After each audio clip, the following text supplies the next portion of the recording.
This is RevTech Podcast, where we discuss everything from business processes to measurement and technical alignment. The RevTech mission focuses on effectively managing and optimizing the go-to-market strategy through methodologies, tools, and best practices. We discuss the success criteria and technical fit guides for decision-making and ensure solutions align with the business goals.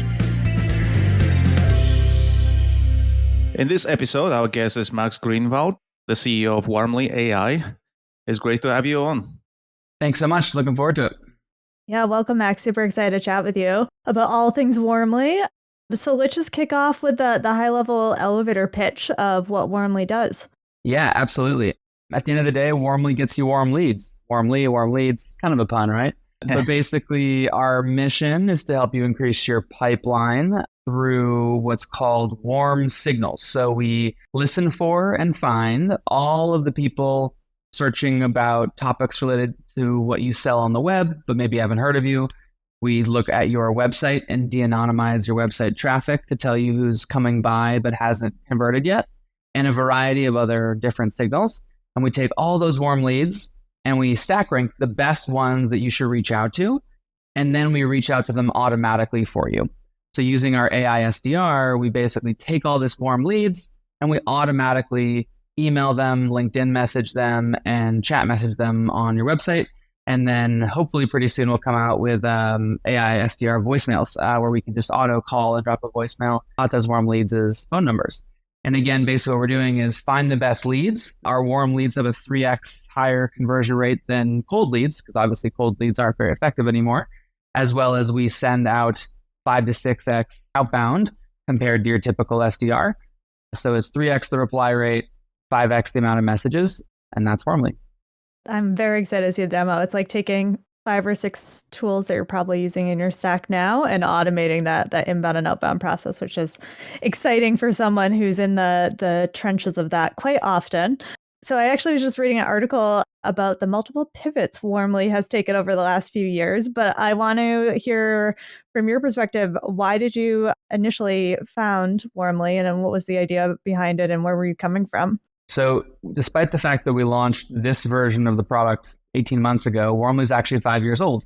And I'm a very, very proud pivoter. And my co-founders and I have no shame in the fact that it took us a long time to really understand the sales and rev tech space and figure out how do we make our mark and build a big business in this area.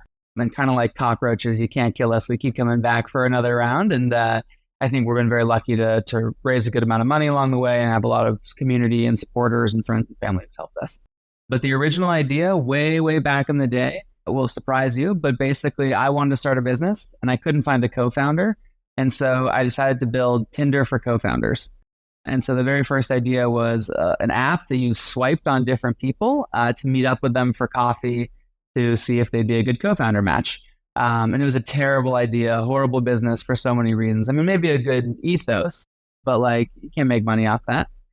And I learned a whole bunch along the way of figuring that out. But my co-founders and I left Google to go start this business and then quickly realized that, okay, you can't make any money matching co-founders, but you could make money matching salespeople to customers. And then, okay, if you can match salespeople to customers, what's the best way to do it? And we experimented both top of funnel and bottom of funnel with a variety of different pivots along the way. We got blocked scraping LinkedIn. We pivoted to the Zoom app store. We've done a whole bunch of things I'm happy to talk about, but some people call it stumbling around in the dark. I like to say we were forged in the dark. Well, I think like the best companies really come out of listening to what the market is telling you. And oftentimes, I think why startups don't succeed is because they have this idea and they stick to it and they really hold on tight to it. And any startup that does well, the vast majority has a story very similar to yours of like, oh, we started this way. We figured we could use some of the underlying technology we built here for this other use case. It's fun to hear about the journey that you guys have made here. And you mentioned that you've gotten some good capital along the way. Where are you at in your current financial journey? Yeah, so Warmly started out by going through Techstars, the accelerator, and then followed by Y Combinator. And then we raised our seed round from NFX, which was basically with a couple of extra notes, more or less like a $4 or $5 million seed round. And then a few years after that, we raised our Series A from Felicis Capital, which was in like a more or less $11 million round. So we raised about 15 and, definitely burned some of it along the way, but are, knock on wood, hoping to get to essentially cash flow positive by the end of the year. So we are sort of targeting an eventual Series B fundraise. And I think the goal would be to try to get to 5 to 6 million in ARR and then target a Series B fundraise somewhere in like next summer. But yeah, we're basically not raising at the moment, but in like 15 months, I think we'll raise Series B. Yeah, that's an exciting benchmark to get cash flow positive by the end of this year. Yeah, I hope so. And look, no guarantees, but it's all part of the founder journey to build a real sustainable business. That's awesome. How many employees are at the company now? We have about 25 folks. We actually just did a team on-site in Mexico a few weeks ago, and we flew in everyone, and it was so awesome just to meet, like, I probably hadn't met 10 of my team members in person, and so it was great just to get everyone together and do a bunch of activities and hang out and go salsa dancing. Oh, nice. And I'm assuming a lot of people are remote. Yeah. We big subscriber in the remote world. We have more or less have our engineering teams in Brazil and Israel, and we have our sales teams in Eastern Europe and then the US, and then product in California. Yeah, it is very nice to get everyone together. I enjoy that when our team does it as well. So, yeah. Well, I'd love to jump in and see what the product is all about. Should we move into seeing the demo? Yeah, for sure. Let's do this. Let's dive in. So the use case that I'm going to share is how you can automatically email everybody who comes to your website but hasn't converted yet to get them to come back and book a demo. What I'm showing you here is what I want real RevOps folks and demand gen folks who are trying to grow in their career and really take on more responsibility in their organization to help their teams move toward what's called a signal-based selling motion. And what this means is you take the warm signals, the left side of the graph, of who is showing intent, who is interested and who's in market now, and then using automation and AI and A/B testing, you push those warm signals immediately, 24/7, using code to the channels that you want to engage and reach out to prospects in. And for some companies, your certain signals will be more valuable and certain channels will be more valuable, and Warmly enables that. So diving into the tool, Warmly will show you a list of all your warm leads, and I've filtered my leads in the past week that are between our core ICP of 20 and 500, and then I might say, well, I also want to look at people who are closed, lost opportunities who've actually returned in the past. So, before we tried to get Furman Technologies, but it actually looks like even though they were closed, lost, they've come back to us in the past week, and their COO visited our website. And so we might want to reach back out, but you wouldn't know that unless you had Warmly. And so now that I know that Tim has come back after all this time, which is exciting, I can coordinate a reach out. What I do want to toss on screen real quick is showing just quickly how Warmly can literally show you the revenue we've made for you. And so this basically shows that Warmly has driven about $500,000 in revenue for Warmly, which is kind of meta, but some of that has come from automatically emailing folks, and some of that has come from automatically chat messaging folks on the website. So big ROI in what I'm about to show you. And so going back to this sort of example of here's a hot lead that we should be reaching out to, I could manually reach out to it, but I'm actually going to use our AI prospector feature to do so. And so what this does is it says, okay, for everyone who's a hot lead, and right now I'm defining hot lead by in our ICP, excluding competitors, not an existing customer, and has spent more than 10 seconds on our website, reach out to them. And so what we'll do is we'll either reach out to, if we know the contact, i.e. the person who visited your website, we can email them. But if we don't, we'll fall back to pull the 8 most likely people who could have come by your website. So if we know that somebody from Furman Technologies has come by the website, but we don't know the name of the person, we can pull all the personas that you sell to. You can just see some examples and pull those contacts. And then once we pull those contacts, we'll then automatically reach out to them. So it's the beginning of the month.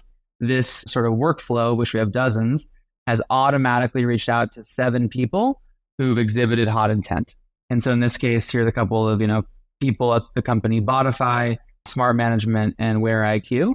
And these were automatically reached out to. And so again, we detected intent, warm leads, and then we automatically reached out to them. And you might ask yourself, what are the reply rates of some of the people who come by? Well, check this out. What I'm showing you here is a screenshot from Warmly's own outreach instance, which shows you for our automated emails that go out, what are the reply rates? And so for the example that I gave of us emailing that hot lead, it was a closed lost opportunity who revisited our website, they will fall into this fully automated AI prospector sequence. And so you can see, again, this is 1,766 people in the last month were enrolled in this, and we got a 5% reply rate. Now, you know, right, that from cold outbound by email, your typical reply rates now are 0.5%. So this is a 10x higher reply rate than you might typically see. So I'll pause there for any questions, but just kind of showing the workflow in action. No, I think the 5% is really impressive, and I agree with that. Anytime when you see 5%, you're probably becoming suspicious because you say it's too good to be true. So that's probably, comment on the number. So I think you mentioned there's also on the dashboard where you calculate the return on the investment on Warmly. So I'm assuming you're also solving for attribution of these leads, right? You're automatically just pushing this to your system, HubSpot, Salesforce, and so on. Okay. So that's awesome, because I think a lot of marketing teams are facing challenge with that, right? And there are two types of challenges. So number one is, I think the company for a long time didn't pay attention to this, so they just don't know what they have. They stuck with the growth. They have not sufficient amount of coverage for the reps. It's like, hey, what are we going to do next to change this? And then you realize, well, I don't have attribution. So you don't know what is working, what is not. And you have to be careful with attribution, right? A lot of people talk about, is it last touch attribution, first touch attribution? Like, we want to be intellectually honest that, like, we may contribute to a deal, but we may not be the sole reason. So for example, if you, during a deal cycle, come by the website of our customer and our AI chatbot says, welcome back, X company, like, let's chat. And you're like, hey, like, I have this one question. Okay, so Warmly helped you answer one question in the midst of the deal cycle. Can I claim credit for that $250K op? Like, no, I don't think that's fair. But I like to say, hey, we participated, or we have some percentage of attribution. Influence. Yeah, exactly. I mean, basically what our pitch to customers is sign up for a year-long contract, and at the end of the year, let's look, and we can very clearly see, do we drive you 10x or 100x ROI? If we drove you 2x ROI, don't renew with us. Even 2x ROI for a software tool isn't good enough, right? I think like people need to expect, if they're going to invest time and effort, especially a RevOps person who's super busy in actually setting up workflows and automations and stuff like that, to go through all that effort, you're going to want to see 10x ROI minimum. Yeah, definitely. I think that is a concern for a lot of companies these days, right? Like, a lot of them started to look around at the ROI because there's no endless funding opportunities. And I'm pretty sure you know that, hearing your story about fundraising. So another thing I noticed, you're creating some urgency, right? So you actually telling the user that it's a moment to actually reach out to this individual. Yeah. Have you ever heard the phrase speed to lead? I was just going to say that. Yeah, speed to lead, speed to lead. It's a hot topic. Yeah. I've rephrased speed to lead as speed to signal. Speed to lead was, okay, somebody filled out a form, which SDR is going to check to see if it's ICP and then follow up for a demo request. And it's like, no, like, you need to be reaching out immediately, and you need to be doing so across any signal that might happen across the world for your company and your motion. That's how you're going to win in 2024. And so we think about speed to signal. And so one of the core metrics that we track internally at Warmly for the success of our customers is how quickly are we acting on the threshold that our customers set for the hot leads. And yeah, like, you don't need to be, it's not like if one of your customers changes jobs from an existing customer account and shows up at a new prospect that you want to land, you don't need to respond in 3.5 seconds. But it is important that you're taking action on those signals very quickly, because if you're not, your competitors are. And we're now seeing across the board, companies who are taking action on a signal-based motion, and you don't want to get left in the dust, because if somebody's visiting your website and the website of your competitor back to back, which is very normal when you search what are the best accounting softwares out there? You have 24 hours to get your foot in the door, or you're, a third is likely to win that deal.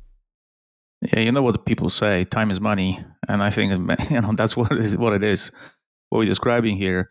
Another thing I noticed is that you have, and maybe I'm assuming too much, but you have some sort of automation that sends out the messages without need for a user to write them. Is that right? Or I still need to configure only the parts of the messaging and then the system automatically generates them? Good question. So we hook into your LinkedIn accounts, into your email provider, Outreach, Salesloft, Apollo, or we push back to Salesforce, HubSpot, and you can push it into Prove or whatever you want. You have the ability to set the messages, and you can basically do one of two things. You can either use Warmly's AI to AI generate an email, which, to be honest, right now is nothing crazy fancy. I mean, it's just a GPT wrapper. And I'm not trying to say we'll be the best, fanciest, nice emails. I think companies like Lavender do an amazing job of really good crafted AI emails. We'll hopefully get there. We actually want to partner with Lavender to do this kind of stuff. Or you can just hook it into an existing sequence. And honestly, as much as I love AI, you've spent years honing really good sequences that convert best for you all. We do ask you to change the first line in the subject line to, instead of here's more of what we do, it's I saw you came by our website, or, looks like you're on our pricing page, or, hey, you look very similar to one of our other customers, we should chat. So we have some nuance in what I'd call the subject line, first line problem. And we can suggest those for you. And actually what we're working on now is we're going to push those first liners to Outreach and have a placeholder variable where it's just you provide the sequence, maybe the 8-touch sequence, but let Warmly change the first line of the first email and the first line of the second email. And then that way we kind of synergistically pair where we can have a signal-based tweak to your messaging, which should have a higher increase in reply rate. So I guess to answer your question, we can generate the email copy, but I actually think that our customers are equally as successful using their existing sequences. The two functions of a lot of these SDRs and managers, right, and sometimes even directors, the one is just to ensure that people just react on time and they just don't lose anything, nothing is falling through the cracks. Another one is just to help them to write these sequences, right? It's a balance between the craft and the art of things. So I'm not really keen if somebody's just automatically sending on behalf of me messages without me being influenced. But it sounds like you balance this out properly because you help them to define the criteria.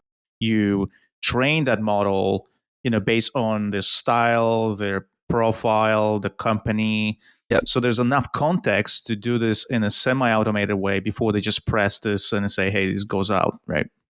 Totally. And one of our customers, Sendoso, I think is a good example where they push thousands of automated emails to sequence with Warmly, but then they actually have a manual first step in their sequence. So in Outreach, they say, hey, before any of these emails go out, let's have a manual pause.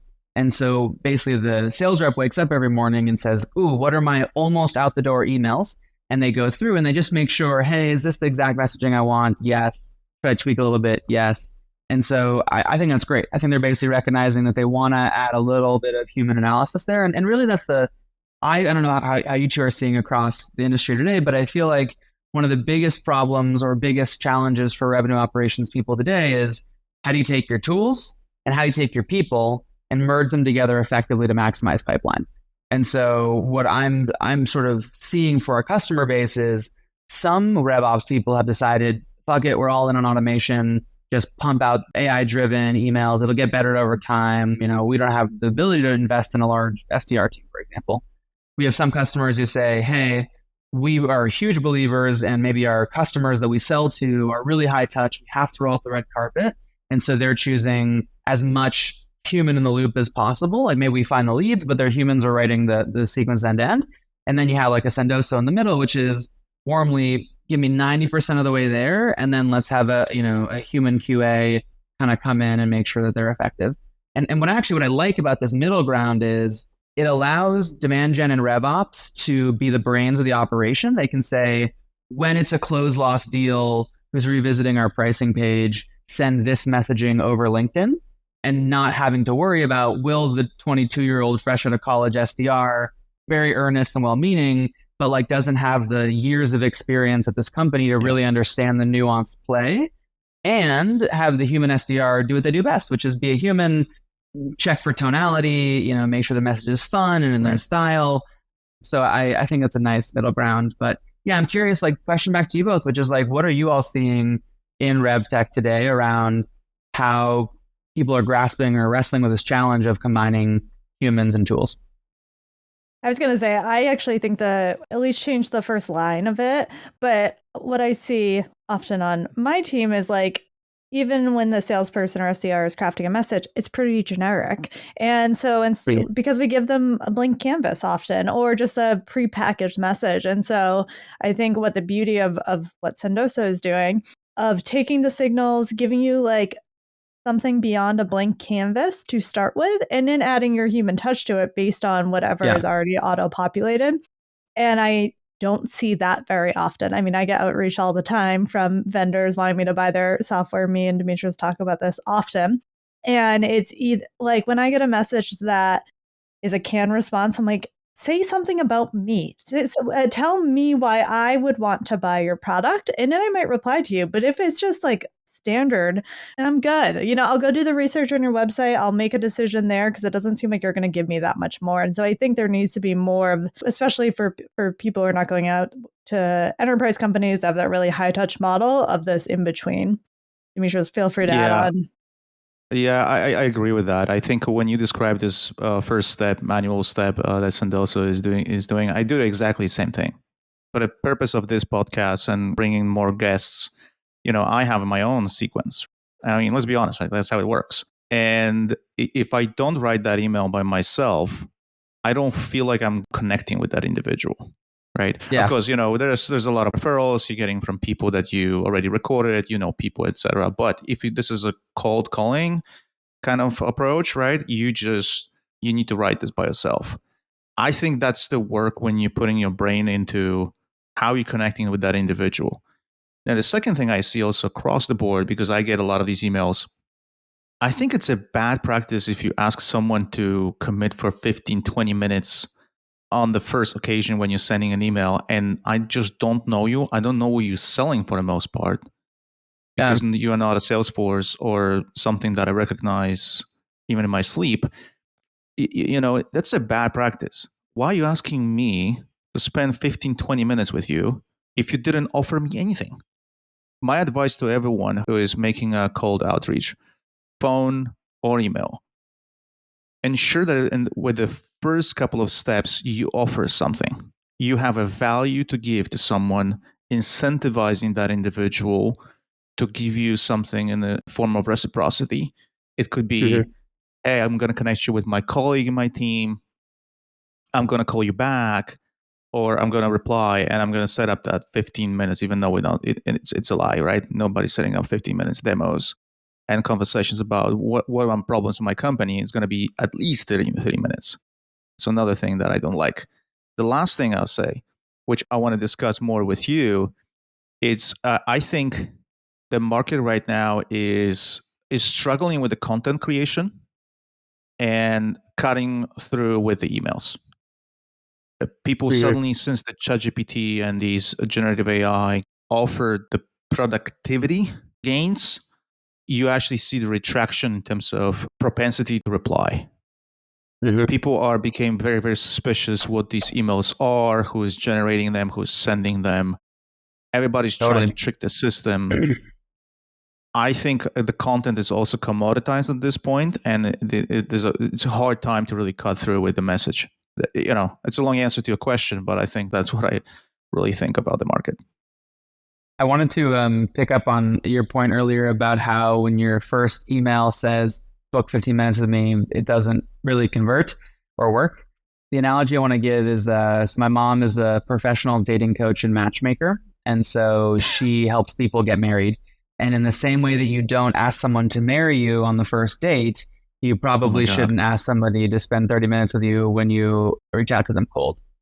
On the first date, what do? Your goal is not to get the closed won deal of marriage, it's to get the second date, and then the third date and the fourth date after that. And so you need to tease them a little bit about yourself every time, get them just interested enough to take that next step. And to like bring that back to the sales world, what we see is leveraging basically bits and pieces to raise the stakes every time. And so I think what was cool was Lizzie was like, hey, if you send me a cold email, I might check out your website on my own. I'm not going to like reply to you or take that meeting with you. Great. And so actually we do coach our customers. One of the features of Warmly is scale lookalike audience. So you say, okay, who are 10,000 companies I should sell to but don't know about us yet? You can reach out cold to them, but don't you dare try to get them to book a meeting with you because they're not ready yet. But if you say, hey, like click this link, just click a link, head to our website, see something, we'll taste. And obviously you want to offer value, check out this calculator, this report, this whatever. So you give them the taste, they click the link. And then what's cool is Warmly detects, they click the link and they came to your website. Now you raise the temperature just a little bit, make it a little warmer. So when they hit your website, Warmly gives you the option to pop up a message. And the message is like, welcome to our website, person X or company Y. If you like this blog post, check out another one. And you're like, oh yeah, I guess I'll check out another one. And then on the second page, it's like, oh, like, do you know that we're actually like pretty affordable? Like check out our pricing page. And so you can kind of like create this sort of, I don't know, this boil the frog analogy, but you can basically get them to take on their step. And then if they come to your website, you can then trigger that as a signal to send more emails or maybe a LinkedIn connection request. And so you're essentially mapping out from first touch to 15th touch before the meeting that they actually eventually do book. How do you raise the temperature just a little bit at a time? So you're not asking them to marry you on the first email. I love it so much. I got to take a note on this. I love the analogy.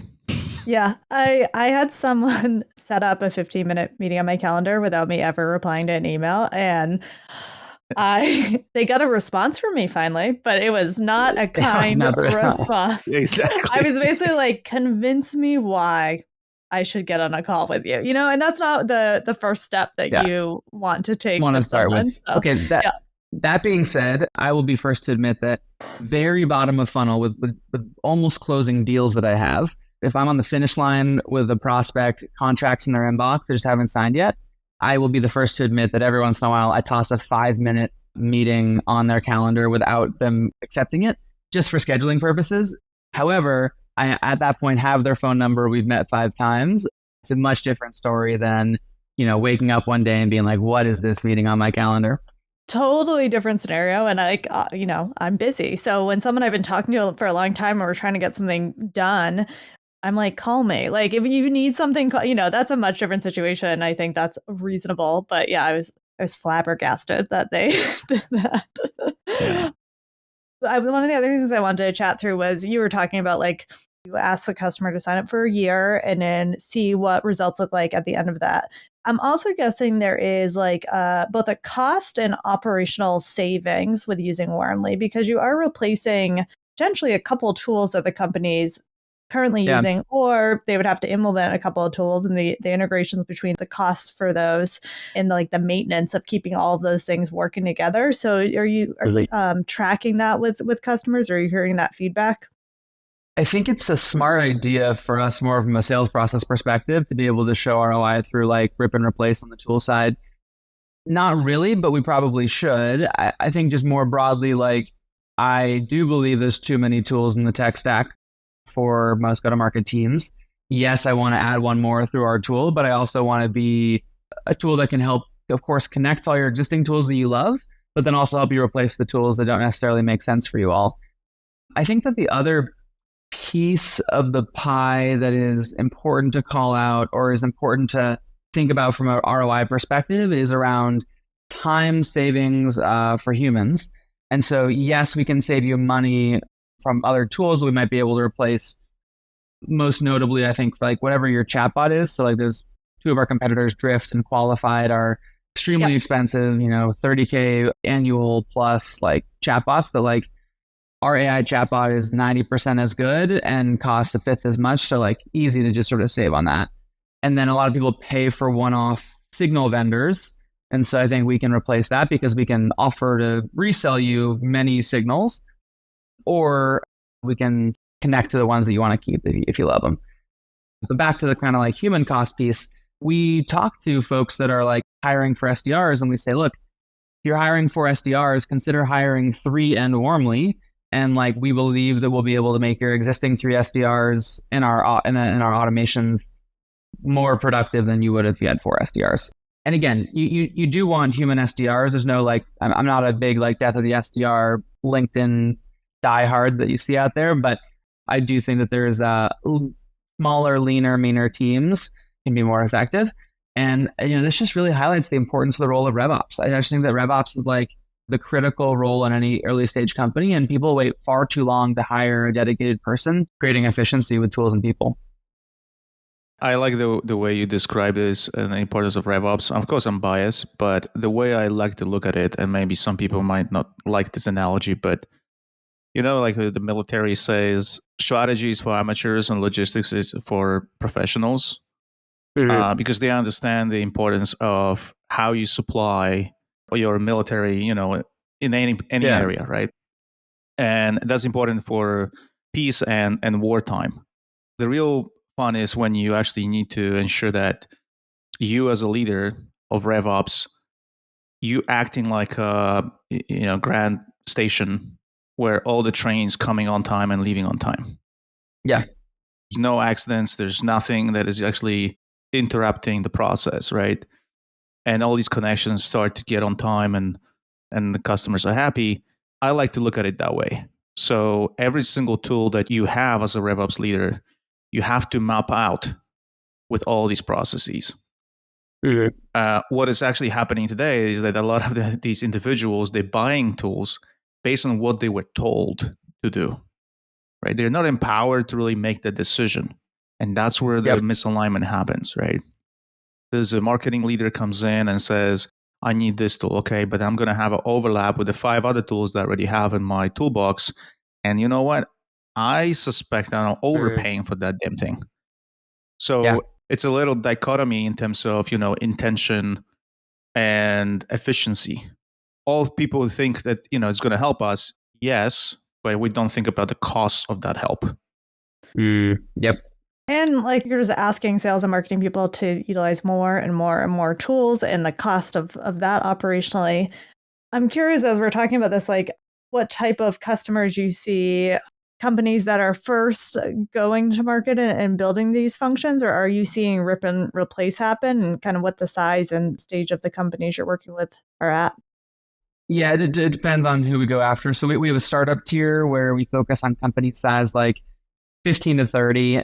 And really, we're one of their first ever real investments in RevTech. And they have a CRM and an email sequencer. And they're like, all right, like let's jack it up from here. And so we really coach. And actually, we renamed our CSMs to RevOps specialists a few weeks ago. So I think better indicate like who we want and in our CSM organization and how we want to help our customers. And so in that startup tier, it's like, we are filling gaps that you didn't know you had or you did have, and we kind of can be your kind of one-stop shop for a lot of things. Business tier on Warmly is more like company size 50 to 100. Once you're 50 to 100 in size, you definitely have a tech stack. You may even have a RevOps person, not necessarily always, but at least, a solid or healthy sales and marketing org. And so in that case, we are more, hey, let's get our foot in the door with what makes us really novel. And usually that is person level identification on the website. So we can tell you the actual names of people of who's there. Not everybody, like 15 to 20%, but it's still really cool to see that in action. And yes, it's totally compliant, and we can talk about all that if folks are worried about it. And then the second piece is the auto LinkedIn message and auto email signals. And so most people don't have any tool like that in place. And so those are the 2 novel things that we get in on. A lot of people have a chatbot, of course. And so I think what typically we say is, look, let's get our foot in the door with these value props. And then over time, when your chatbot comes up for renewal, let's see if you think that adding a couple thousand more bucks to add that on Warmly is worth saving, the $50K the Drift was charging you beforehand. So that's sort of the business tier. And then in the enterprise tier, a lot of people have like 3-year 6sense or ZoomInfo contracts, and they're like pretty locked into those big vendors. And it's surprising the amount of money that these folks are paying for these tools given the value. But nonetheless, we sort of focus on, hey, okay, these are your long-term vendors. You're happy with them. For our cost, which, at the enterprise tier typically is no more than like $25K, you definitely should be able to offset $25K in paid ad spend and instead bring that on Warmly because we can actually better help you optimize your paid. And so you can actually get more from it. And we can fill in gaps that you might already have just around rep efficiency. So it's like, look, like you got a 30-person SDR team. We're going to save them hundreds of hours of time by just real-time notifying them in Slack when their accounts are exhibiting a signal. So that's how we think about ripping and replacing and filling in gaps at the startup business and enterprise tier. Yeah, and at the SMB level, the startup tier, it sounds like you are giving them some level of managed service or customer support as well, which is a unique thing to do and a very cool way of helping those companies grow with you. Yeah, well, I mean, honestly, we do 2 onboarding sessions and then like unlimited, advice over email kind of thing. But just for cost reasons, we do keep our like fully managed CSM meeting with you weekly kind of thing to the enterprise tier. Yeah, that makes sense. It's more than self-service. So that is a nice offer to have as they're getting set up and trying to figure things out, which is great. Yeah. And especially because a lot of folks just don't even understand what RevOps is. They don't understand. I mean, it's like, it's not their fault. It's just like in the early days of a company, when you're small, like you're just trying to get your first million in ARR, your first couple sales, like you're not thinking about efficiency and optimization and pipeline and quota growth and whatever. And actually, one of the things I'm very proud of is we have an ecosystem of partners where I think for like 30 or 40 of our favorite go-to-market tools, we offer between 10 and 30% discounts on those if you're a Warmly customer. And so those partnerships allow us to say, hey, you want an email deliverability tool? Like we don't do email deliverability, but we have like 3 partners that we think are great. We know that bringing in other go-to-market tech into your tech stack will make you more successful and thus get more book meetings and close one deals via Warmly, which then means you're going to want to renew. The first thing I do when I go to someone's website is I like to click on their partnerships tab if they have one and check it out. And the way that you guys have that with the discounts transparently there is very cool. It's not something I've seen many companies do before. And I think it's great for any size company, but especially for people just starting to set RevOps up. I really want to harp for a second on the importance of transparency and accountability. For anyone listening, if you go to my LinkedIn, I post every day and I post Warmly's actual revenue numbers and Warmly's actual meetings booked. And like we're trying to, I call it going clear, but we're doing an experiment for a year where we're basically being 100% transparent with everybody about what we're learning and how we're building. This is more of just like a founder ethos in my head of like, I hate stuff behind closed doors. And so I think transparency is really, really important, both in just pricing and negotiation and just, I don't know, being a human and all that. But so we're a big believer in transparency. Yeah, that's very cool. I think when there's a smaller company or a newer company that does not have necessarily the brand recognition, it's great to do. And it also is going to be eye-catching. I was talking to a potential partner and they were like, yeah, we have 3,500 Shopify Plus customers. And I was like, who are you? Like I had no idea who they were. Had they been posting that on their LinkedIn, I probably would have reached out sooner, right? They're connected to the same people as I am. And so it helps with some of that self-promotion and trust that you can build with prospects in the market as well, or partners for that matter. One of the things that, as we were talking, like the rip and replace side of it, how do you determine who should be a partner or integration or who is a competitor? And what has that process been like for you? That is a fantastic question. I don't think we have a single unified strategy around this just yet. I think like we will always play top of funnel. So it's just like in the book you meeting space. I would say we are more a sales tool than a marketing tool. And so for like really top of funnel, like brand awareness type stuff, I don't think we'll ever play there. But then like really bottom of funnel stuff like note taking and recording and AE productivity, we won't play there. So we're kind of like in that kind of like middle strip. Yeah, I guess like I'm more on the side of partner than drive competitor. I feel like we want to play nice with everybody. And so, we want to integrate, and we can build everything ourselves. We don't have the resources to do it. I think as long as Warmly can be this like orchestration platform in the middle where you connect signals, any vendors there are great, and push out the channels, any vendors there are great, then I think we'll play nice with everyone. Yeah, I think it's like the classic tiering HubSpot model. Like for your SMB customers, you can probably be everything. And then as you go up, you want to play nice in the sandbox with the other tools they might already be using or feel really passionate about using for whatever reason. Yeah, totally. Yeah, so that's a good segue to the next section we want to discuss. It's related to product, and what do you see the next thing you're going to work on with the team on the product side? So we're actually having one of the biggest launches in the product history in about a month, and we're launching what we call our orchestrator. Sort of like basically the realization that like our homepage today is like a view for SDRs that helps them take action on signals, but we're actually shifting that so the homepage is like the orchestration layer. And what this really signals for us is a shift from, okay, like we know that SDRs can be happy on Warmly, but how do we make RevOps and demand gen leaders the core focus of who we serve? And so the launch of Orchestrator is the beginning of will be a march toward any signal you want to connect, you can, and any channel you want to go outbound to automatically, you can. And so, from there, it's just a push down to launching more signals and more channels to give our customers the flexibility to say, well, we sell to large banks, and so the signal of their 10K and their quarterly earnings is really important to us. So we want to plug that in. Or another firm that's like, hey, cold calling works super well for us. So AI voicemail drops is like really a good channel for us. And so, yeah, just that flexibility is, I think, really important. Then there's the boring stuff, which is like, in order to serve enterprises, we need to go more up market and we need to do like enterprise grade SSO and we need to do audit logs and stuff like that. So there's a couple of bits that we need to just get done as we start to get into deep conversations with companies like 1,000 plus. How are you ingesting those various signals and automating that process? When I hear the word ingesting, I think I'm like eating signals one at a time. I'm like, thank you. But are you using like server to server audiences in some cases? Are you using something like Zapier? Like, what does it look like?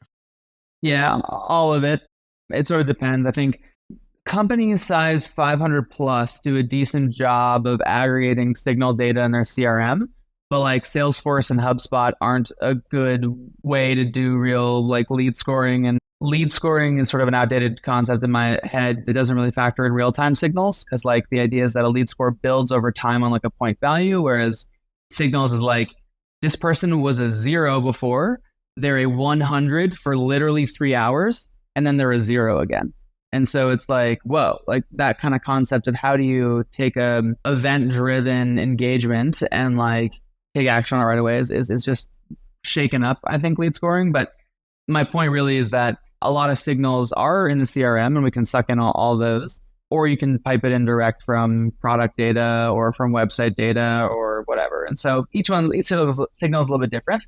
The truth is we only have 3 or 4 signals live in Warmly today. And so this launch allows us to massively increase that from 4 to infinite. And I'm really looking forward to making it a no-brainer for any company to connect all their signals to Warmly.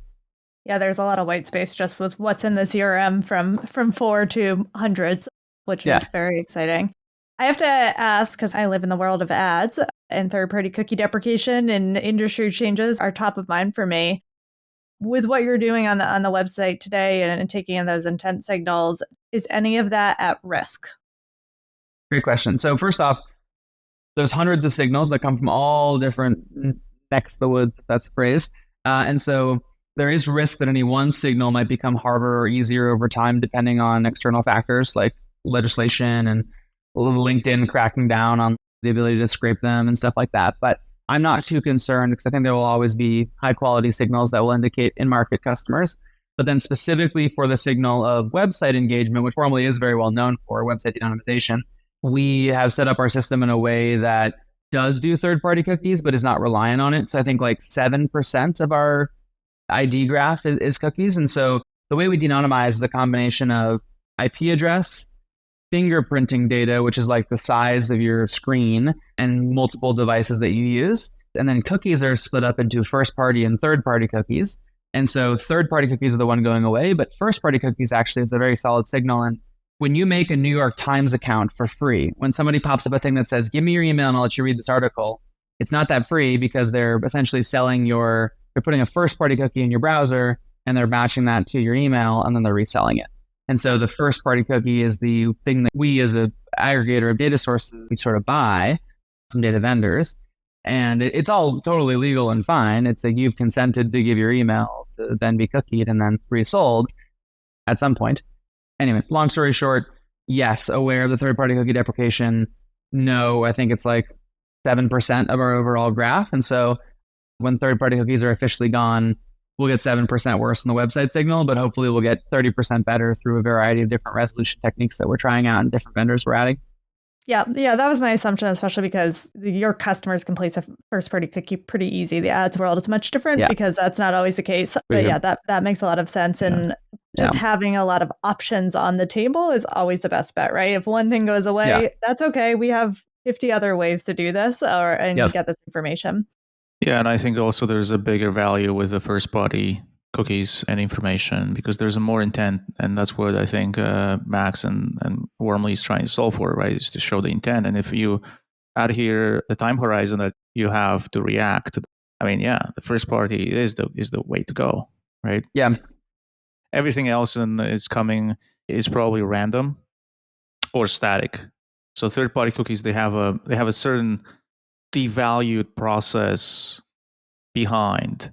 Maybe Google also realized that in the long run, that's not going to be the future of their business, right? Describing someone who was just randomly browsing, T-shirts, right? Like, I'm not buying 100 T-shirts from China, right?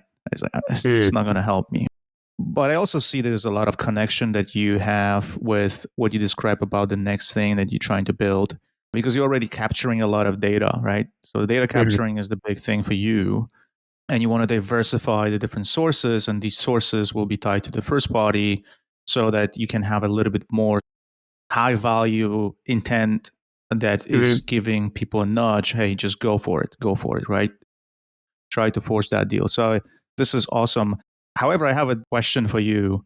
When I was preparing for this podcast, I was reviewing a lot of the opinions about the tool, and I was really shocked to see how good they are, right? So that's a positive thing.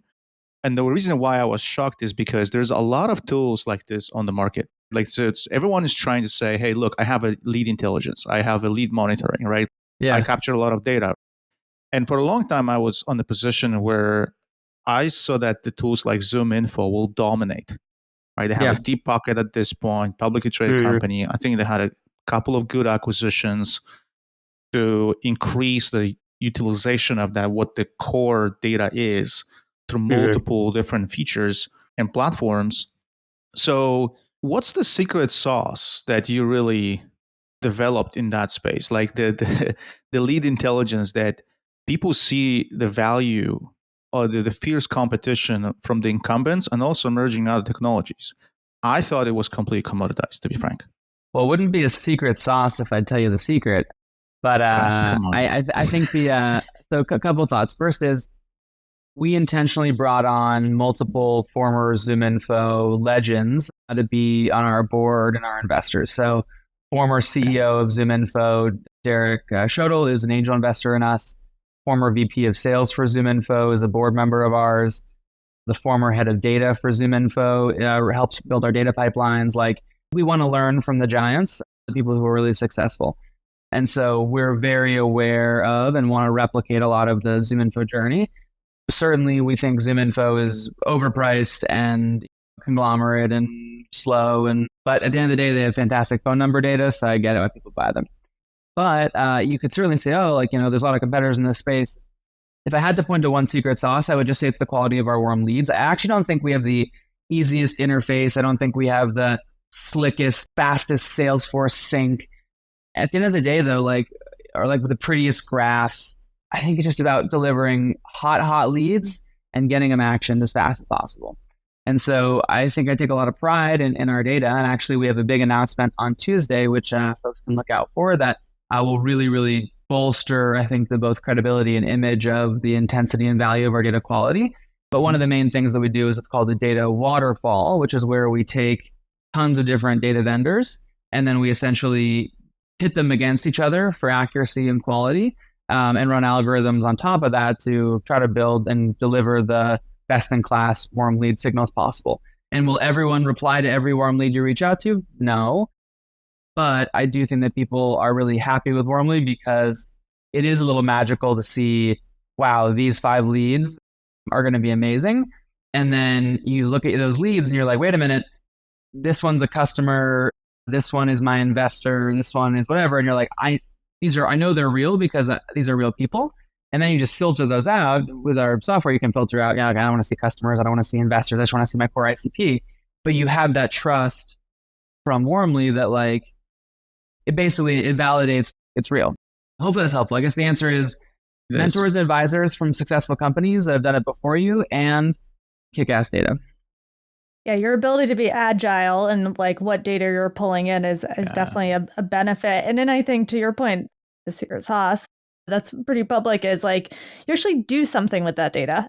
Because if you're in the way that I've used Zoom Info, we've predetermined what should be a warm lead. But if you're not real time viewing that and changing that and adjusting to what is actually happening in the market, it goes stale and you might be missing opportunities. And so Warmly's ability to help inform that is another piece.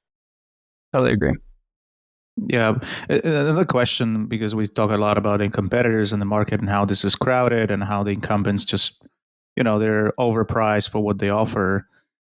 I remember Apollo announced the 100 million investments from VC firms like Sequoia, Bain, back in August 2023. And that was a big announcement, right? I think in this category, that's a lot of money. Totally. For something like I said, I thought this space is going to get overcrowded. The prices will come down. And they actually offered a tool for $35 per person per month. That's not super expensive, but I'm pretty sure if you're enterprise, you can negotiate. What I'm trying to understand is that it's 100 million Series D company from these venture capital firms. Does this even scare you? Like, do you think that there's the big money coming in and with the incumbent on the market, they can actually fund almost anything at this point? How do you see this? Yes, I think especially with the advent of AI, the software costs are driving to zero, which means anybody can quickly replicate what everyone else is doing, right? Like I mean, this is crazy, but like I post the stuff on LinkedIn and like some of our competitors will build it 2 weeks later and they'll be like, we're the first to blah, blah, blah, blah, blah. And I'll be like, really, dude? Like, okay. So yes, like competition is going to be increasing, especially in horizontal SaaS software with AI applications. I guess right now I'm seeing pretty much every VC firm try to back a horse in the race. And so I think like this idea of RevTech 2.0 is hot. I think that like Apollo at the end of the day, which is a big partner of ours, by the way, and we think they're great, they were built with the human rep in mind from the day one. So it's like we're building a thing where you come in, you do your research, you do things, you press buttons to actually take action. Warmly was built from the ethos of we're going to fall back to humans, but our intention is that a RevOps person sets up a bunch of automations and workflows, and then they sort of just like walk away, and therefore it's sort of like all run automatically. So we'll see which bet plays out. I think that certainly Apollo will move toward the automation route. We'll move toward a little bit of some of the human route. Yeah, I mean, on the one hand, I think competition just means you're doing something right. You can sleep okay as the founder of knowing that like you found product market fit and like a lot of people are chasing what you're doing. But then sure, there's also concerns and fears that like how big is the market? If there is 15 competitors, like probably the most well capitalized ones will be the ones that outlast everybody else. And at some point, it's just a game of outlasting, Or getting acquired. Yeah, or getting acquired. Sure, that's a possibility. It's more likely that we're going to acquire Apollo than Apollo acquires us. I like that. I love that. I love that. That was a great answer to my scary question.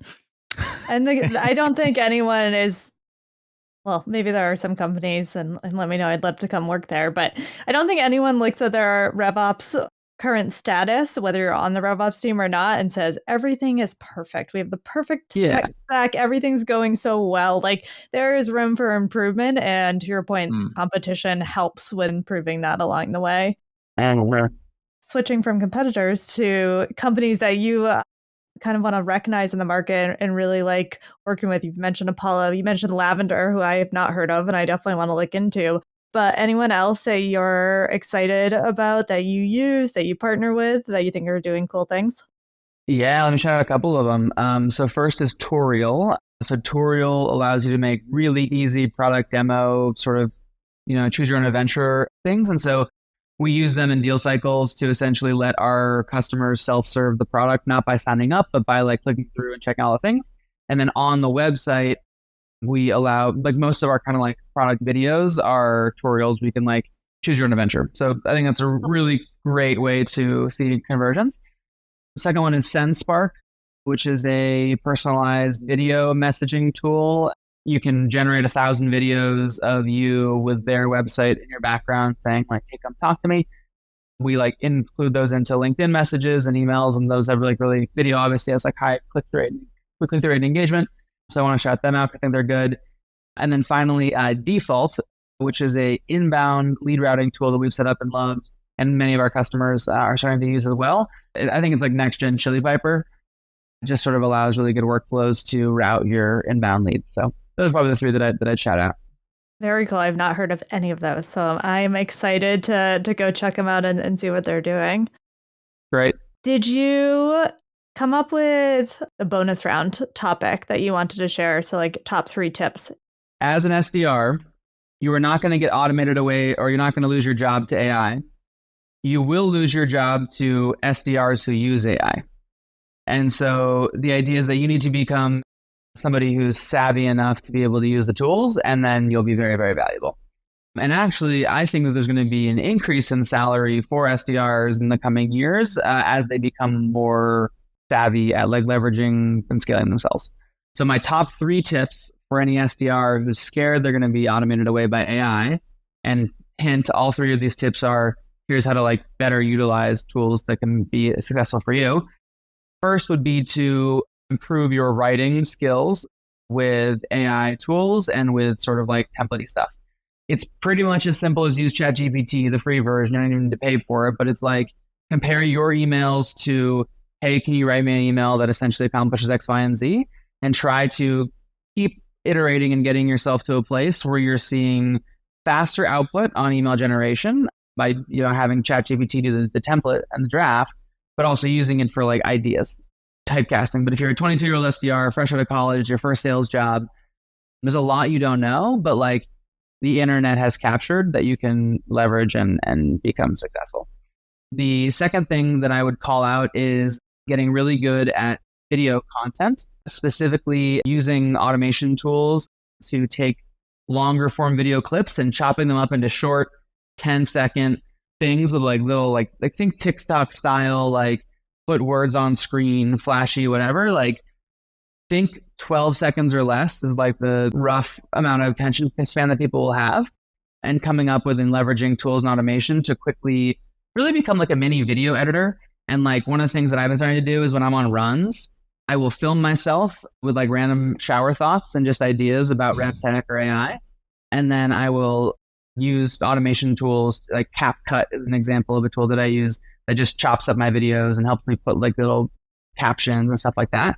And that I think will, as an SDR, lead to a higher response rate if you're using LinkedIn as a channel or video as a channel. So again, to recap the first 2, we had use AI and automation to get better at copywriting, and then use AI and automation to get better at like video engagement-y stuff. And then the last thing I would say is turn on your RevOps brain. And what that basically means is, as an SDR, the word SDR is going to, I think, over time merge with revenue operations or revenue specialists over time. And so just figuring out how do different tools play together, how do things sync. Can you raise your hand and tell your team, hey, we're overpaying for this one tool? Actually, I found another one that combines these 2 things.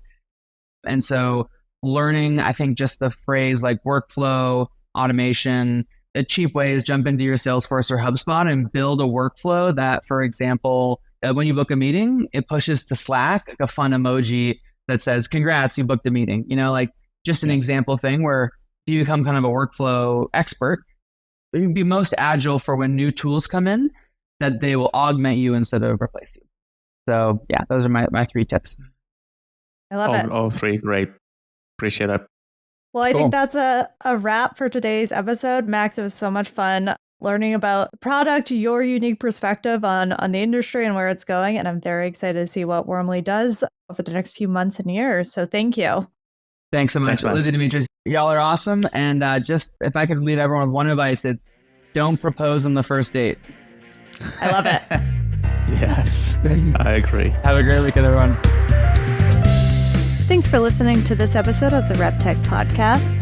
Please subscribe on the listening platform of your choice and leave us a review to let us know how we're doing.